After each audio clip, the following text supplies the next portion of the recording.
la question que vous posez, c'est est-ce que le financement est bon ou non pour la production de richesse, comme on l'a défini? C'est ça la question que vous posez.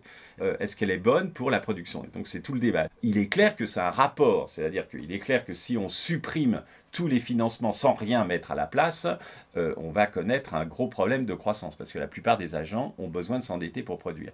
Donc l'activité de crédit, évidemment, est une activité, l'activité de financement est tout à fait centrale dans l'activité. Pourquoi d'ailleurs les États ont-ils été au secours si promptement des banques? En particulier, une de leurs justifications, c'était justement de dire que si la banque s'effondre, le crédit s'effondre, et là c'est une crise massive comme celle des années 30, où les banques américaines ont fait faillite par milliers, et donc là ça crée une désorganisation productive, et on voulait l'éviter.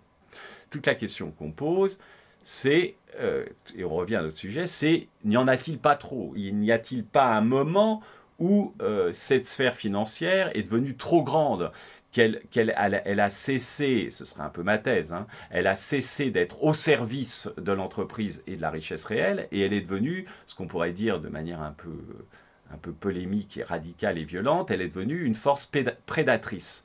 C'est-à-dire qu'elle est plutôt de type parasitaire que de type productif. Donc moi, mon point de vue, et le point de vue du manifeste, c'est qu'en effet, à un moment donné, elle est devenue prédatrice, donc elle est devenue négative.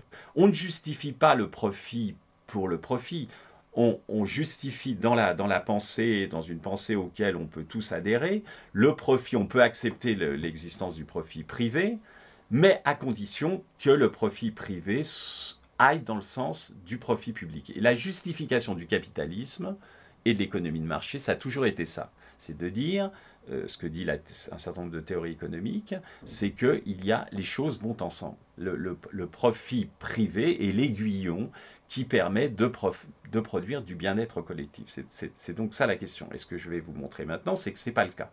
Et parce que ce n'est pas le cas, parce que les intérêts de la finance sont devenus totalement déconnectés des intérêts collectifs, mon mot d'ordre, c'est de réduire la place de la finance. Elle est devenue elle est trop grande. Bon, d'accord, c'est ça que j'essaie de montrer. Parfait. Ok. Alors. Je vous suis. Ok.